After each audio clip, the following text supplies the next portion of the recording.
Inicialmente, eu gostaria que vocês lessem essa frase que está no 4, que é muitíssimo interessante.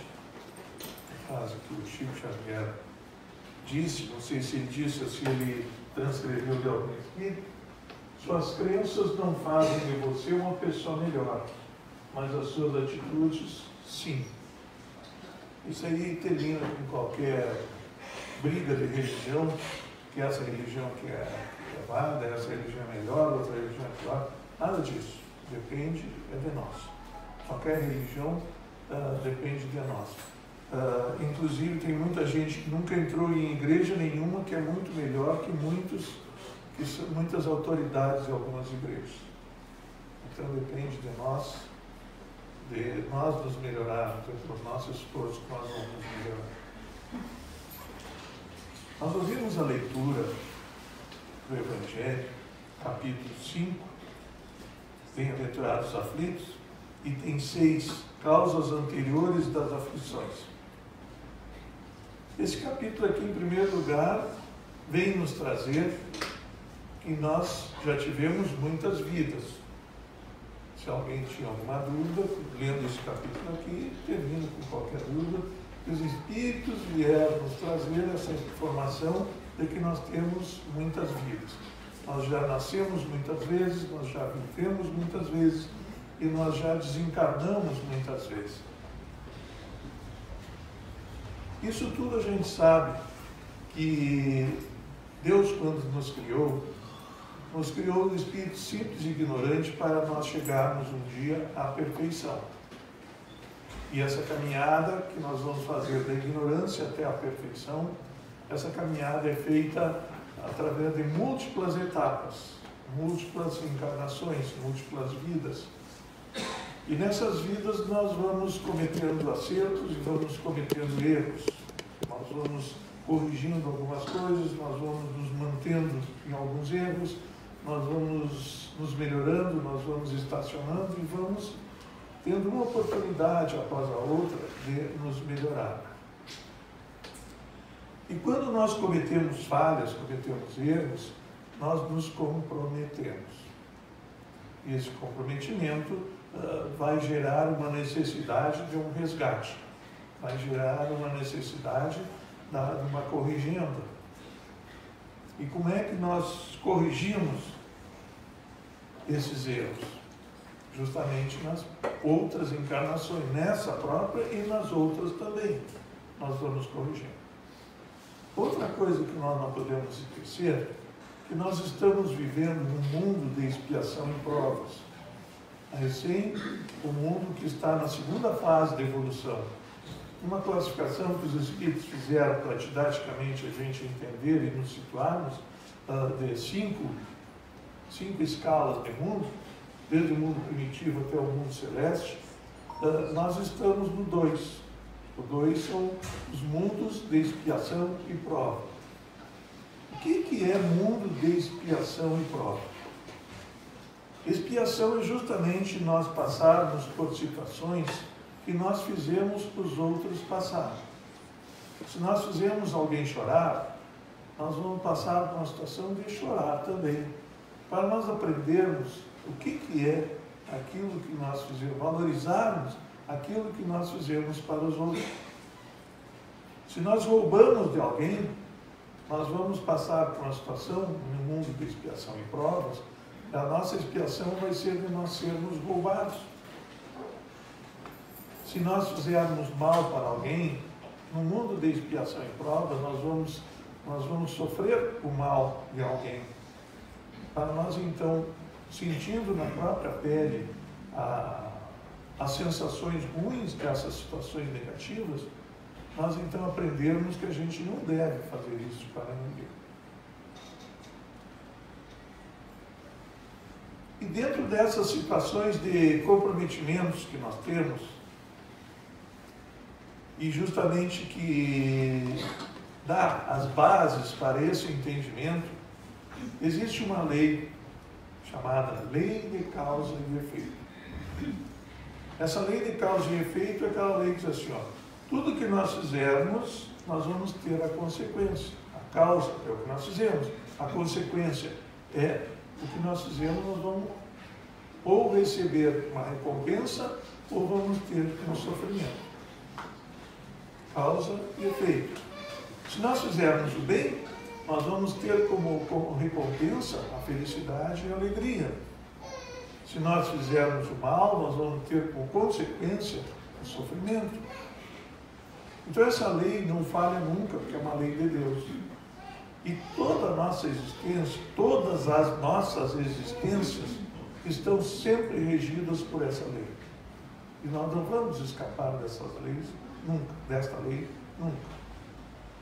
Então, justamente no mundo da expiação e provas, é justamente para que essa lei se manifeste nas expiações que nós estamos passando. Por que nós sofremos hoje? Porque nós fizemos alguém sofrer no passado. Isso é certo.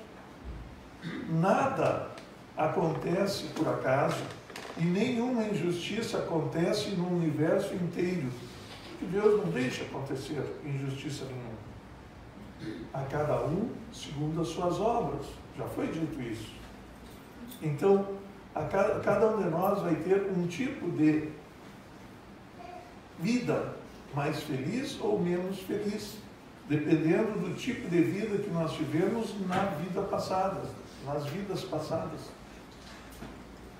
E aí então começam a surgir situações, como aqui falou, como explicar uma criança que desencarna na tenra idade, não teve tempo de fazer o bem nem fazer o mal. Como explicar isso? É uma injustiça? Não. Está dentro da lei de causa e efeito. Por exemplo, como é que nós poderíamos explicar essa situação? O espírito dessa criança que nasceu e viveu poucos dias pode ser o espírito de uma mãe que ganhou um filho, nem chegou a ganhar filho, e abortou. Então, em tenra idade, nem chegou a nascer, fez um abortamento. Ela provocou o abortamento. Então, dessa vez, ela nasceu, ou ela foi abortada, ou nasceu e morreu em tenra idade. Só um exemplo. Por exemplo, a gente conseguir entender melhor essa lei aí. Então, este é um dos exemplos que nós podemos trazer da lei de causa e efeito. Quando nós cometemos algum erro, nós podemos resgatar esse erro de duas formas. Resgatar o que é? Eu tiro um empréstimo no banco, eu vou ter que pagar. E a mesma coisa, eu infringi a lei de Deus, eu vou ter que pagar. Isso é resgatar, é pagar a infração da lei de Deus que nós cometemos. Como é que nós podemos resgatar os nossos erros que nós já cometemos? Se eu já cometi, está feito, não tem como voltar atrás. Eu fiz, está feito. Como é que nós podemos resgatar? De duas formas. Nós podemos resgatar os nossos erros, as nossas falhas, em primeiro lugar, pelo amor. Pelo amor nós podemos resgatar as nossas falhas, as nossas faltas, os nossos erros, os nossos deslizes. E como é que nós resgatamos pelo amor?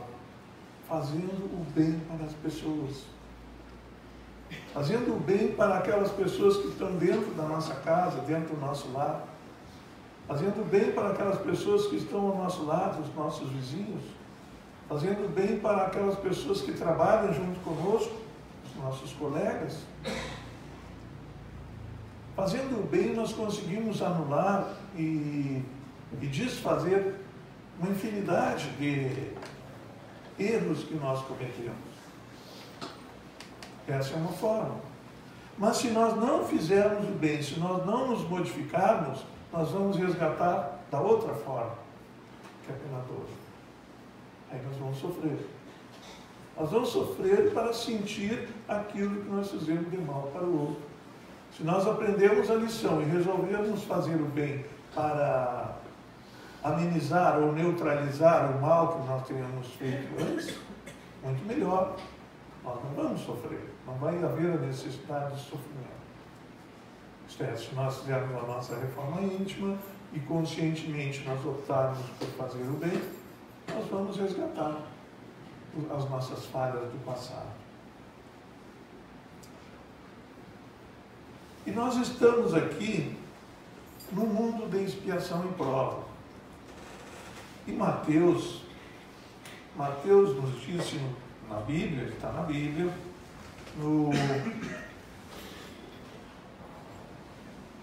onde é que está?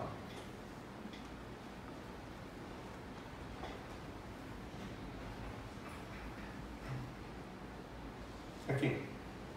Eu vos digo em verdade, não saireis de lá, no mundo de expiação e prova, no mundo inferior, no mundo de dificuldade. Eu vos digo em verdade, não saireis de lá, enquanto não houverdes pago até o último ceitil. Mateus capítulo 5, versículos 25 e 26 da Bíblia. Pode olhar lá. Então, Mateus capítulo 5, item 25 e 26, versículo 25 e 26. Então, nós não vamos sair dessa situação que nós estamos enquanto nós não quitarmos todos os nossos débitos, todos os nossos erros, todas as nossas falhas, todo o mal que nós fizemos transgredindo a lei de Deus, todo o mal que nós fizemos para o universo inteiro quando nós pensamos, fazemos ou falamos coisas más. Tudo isso nós vamos ter que resgatar. E enquanto nós não resgatarmos até o último ceitil, que é até a última moeda, né? Nós não vamos sair daqui. Nós vamos ainda estar aqui. Se nós nos modificarmos, se nós fizermos a nossa reforma íntima, nos tornarmos espíritos melhores, não repetirmos mais os erros, nós vamos conseguir sair. Nós vamos nos libertar. E aí então, nós poderíamos sair daquilo onde o Marcos diz que nós não vamos sair enquanto não resgatarmos tudo que nós estamos pendentes.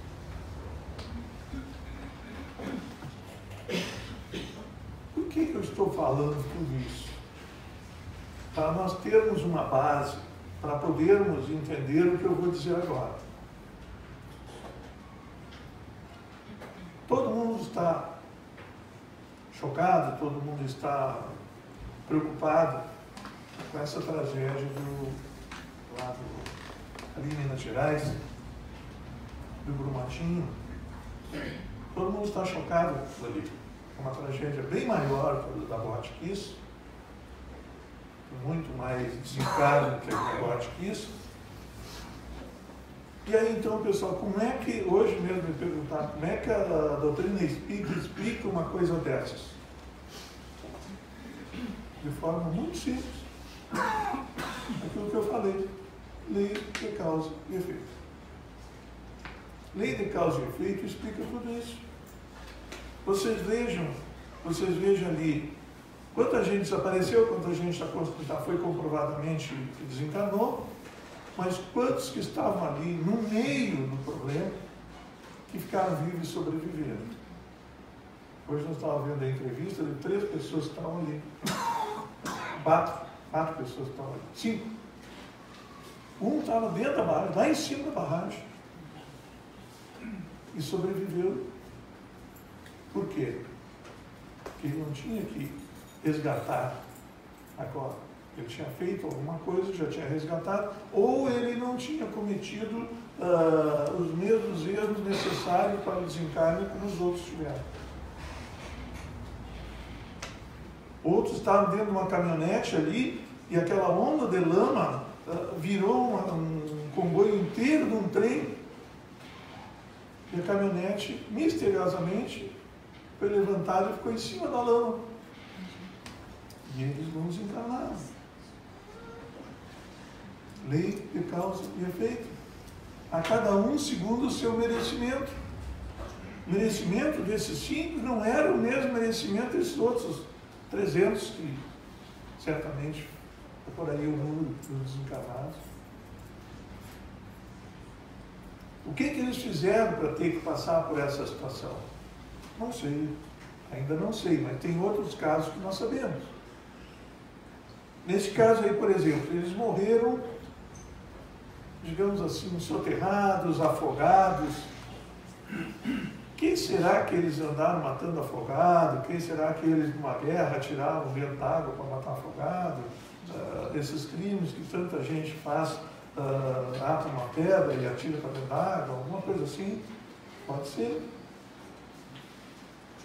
Esses desencarnes coletivos, como esse de Brumadinho, como esse da Guardiquis e com tantos outros, desencarnes coletivos são pessoas com o mesmo comprometimento, espíritos com o mesmo comprometimento que têm que resgatar de alguma forma.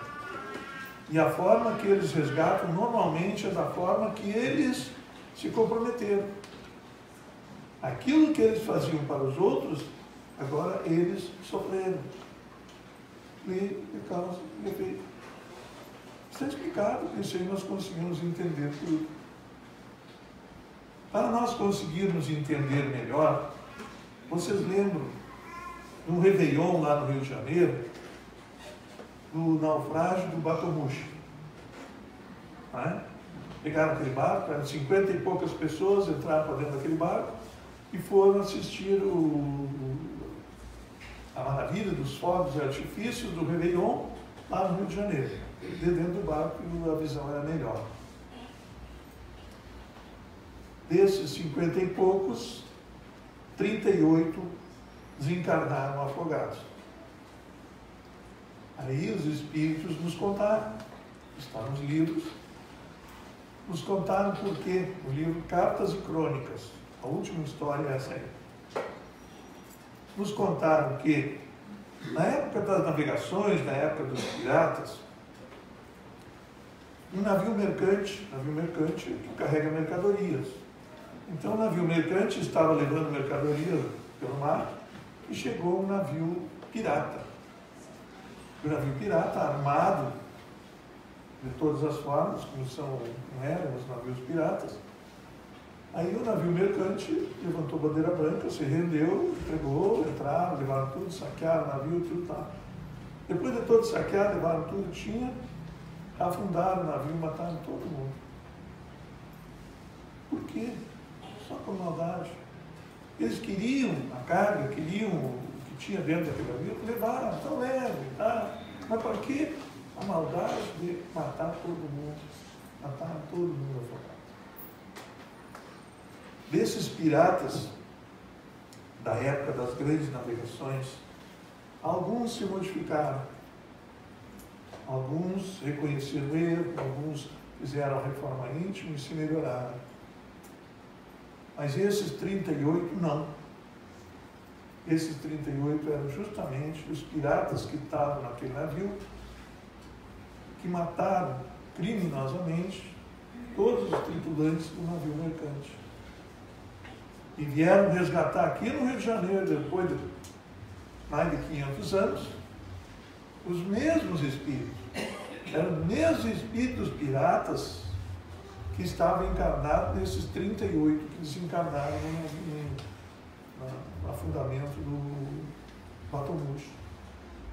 Isso está no livro Cartas e Crônicas, na última história. São várias histórias, essa é a última história do livro Cartas e Crônicas.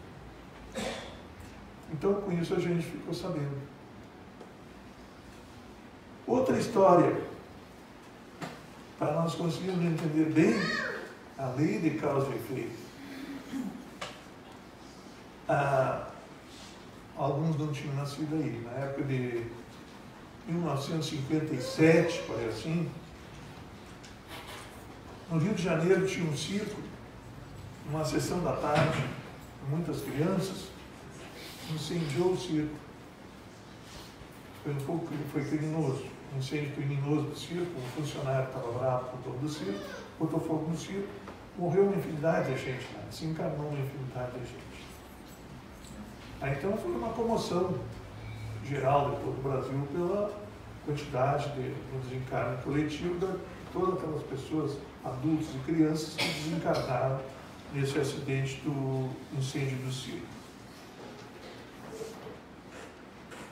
Os espíritos nos contaram, agora não me lembro qual é o livro, mas os espíritos nos contaram que numa ocasião, lá no Oriente Médio, na época que estavam perseguindo e matando os cristãos, logo naquela época do Cristo, há 2000 anos atrás.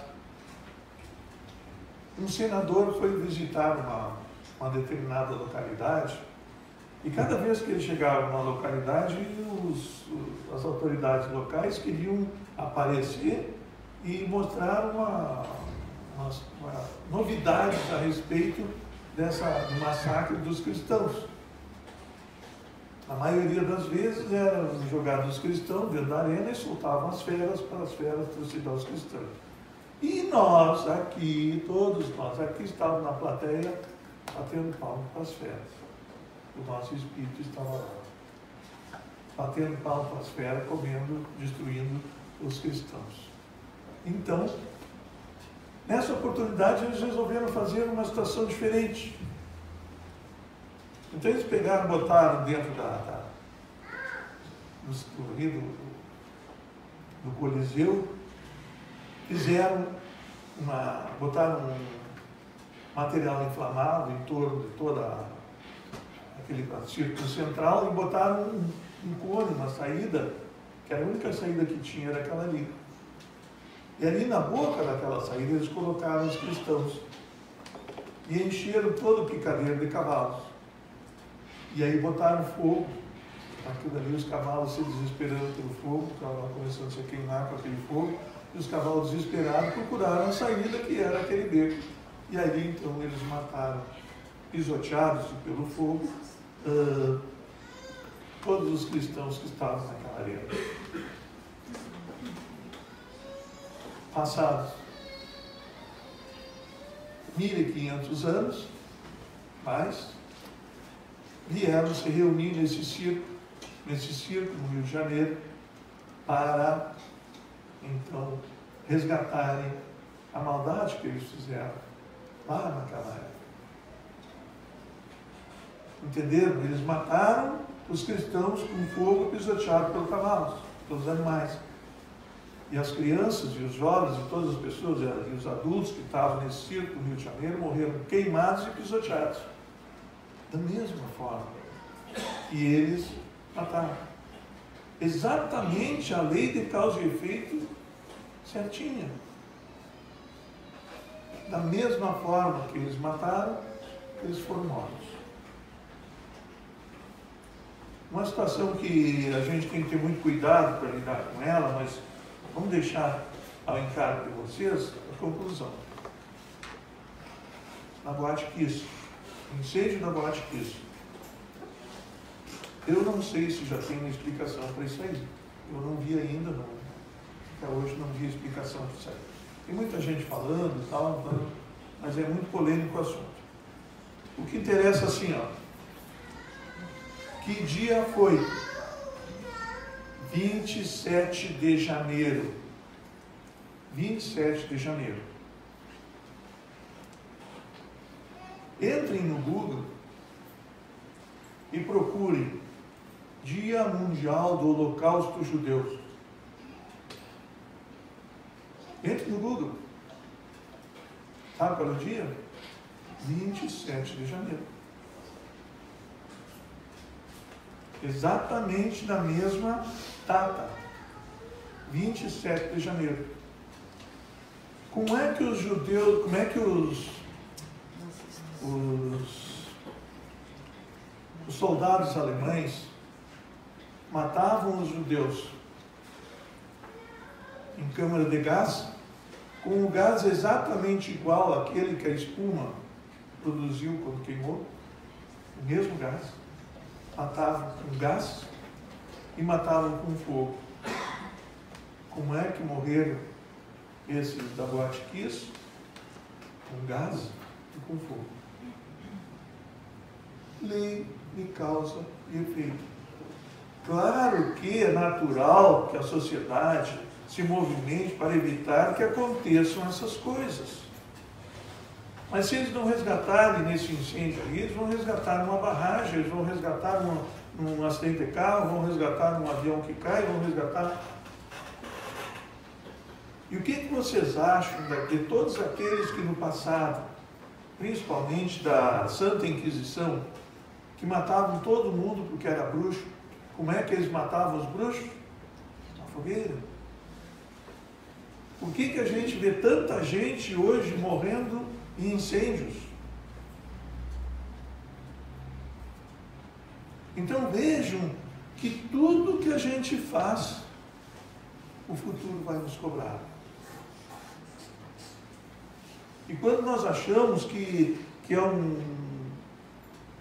uma injustiça de Deus, se nós formos a fundo verificar, é a mais perfeita justiça, é a lei de causa e efeito se fazendo presente, a lei de Deus. Por quê? Porque nós infringimos a lei. Nós temos que sofrer as consequências da infração dessa lei. Toda a maldade que nós tivermos com quem quer que seja, um dia nós vamos responder por ela. E se nós soubermos que fazendo o bem nós vamos resgatar esses males, o que está faltando para nós começar a fazer o bem? Vamos começar hoje a resgatar um pouco daquilo que nós fizemos no passado, que afinal de contas nós não sabemos nada do que nós fizemos no passado, graças a Deus. Nós não sabemos quando é que nós vamos resgatar aquilo que nós fizemos. Então vamos começar resgatando pelo amor. Vamos fazer o bem, vamos ajudar os outros, vamos nos modificar, parar de prejudicar quem quer que esteja de qualquer forma. Não vamos falar mal de ninguém. Vamos tratar bem os nossos familiares dentro da nossa casa, os vizinhos, os colegas, os amigos. Vamos tratar todo mundo bem. Vamos ser solidários, vamos ser fraternos. Vamos fazer com que o mundo seja melhor. Porque quando nós sairmos desse mundo de expiação e provas, que está cheio desses sofrimentos, nós vamos ir para um mundo onde o bem e o mal vão se igualar, vão se equilibrar, e nós vamos ter um mundo muito melhor de viver. Mas se nós não formos merecedores de viver neste mundo, nós vamos ter que sair daquela terra e ir para outro planeta, reencarnar num outro mundo de expiação e provas e continuar a nossa peregrinação em busca dos resgates dos erros que nós cometemos. Então, nada mais importante para todos nós entendermos a lei de causa e efeito, que é uma lei de Deus. E é justamente através dessa lei que nós conseguimos entender por que acontecem esses desencarnes coletivos, como esse de Brumadinho agora. Como é que o Espiritismo explica? De uma forma muito simples, a cada um segundo o seu merecimento. Aqueles que não tinham merecimento de desencarnar nesse acidente, por algum outro motivo, ou que já resgataram, ou que eles não tinham cometido o mesmo tipo de falta, não desencarnaram. No entanto, gente que saiu lá do Rio de Janeiro, foi passar um fim de semana ali naquela pousada ali, desencarnaram todos. Saíram de lá para chegar no lugar onde eles iam resgatar. Então as coisas se ajeitam para que consiga acontecer a lei de causa e efeito. Isso acontece logo em seguida? Às vezes logo em seguida. Aquele do Matomuxo aconteceu 1500 anos depois. Mas a lei de causa e efeito é uma lei de Deus. E é essa lei que faz com que nós consigamos pensar melhor no nosso comportamento. Então nós queríamos deixar aqui essa tentativa de esclarecimento para que vocês consigam entender quando acontecem esse desencarne coletivo, que a lei de Deus está aí. Não houve injustiça. A lei de causa e efeito se fez presente. Agora nós convidamos todos para nos elevarmos no pensamento a Deus, a Jesus, e agradecermos por tudo que nós recebemos, por tudo que nós somos, por tudo que nós temos. Mas de uma forma toda especial agradecer pelos ensinamentos que o Cristo veio nos trazer e chegaram até nós através da doutrina espírita. Vamos pedir que o nosso Espírito Protetor, o nosso Anjo Guardião, nos auxilie sempre e nos proteja contra toda e qualquer investida do mal, para que nós consigamos trilhar o caminho do bem. E quando nós cometermos algum deslize, o mais brevemente possível, nós consigamos nos corrigir e resgatar através de bons atos o mal que nós possamos ter feito. Que Deus nos ilumine a todos, que Deus nos ampare, Deus nos proteja e que principalmente nos dê a luz necessária para nós sempre colocarmos as nossas dúvidas entre o bem e o mal, que nós escolhemos sempre o bem. Muita paz para todos.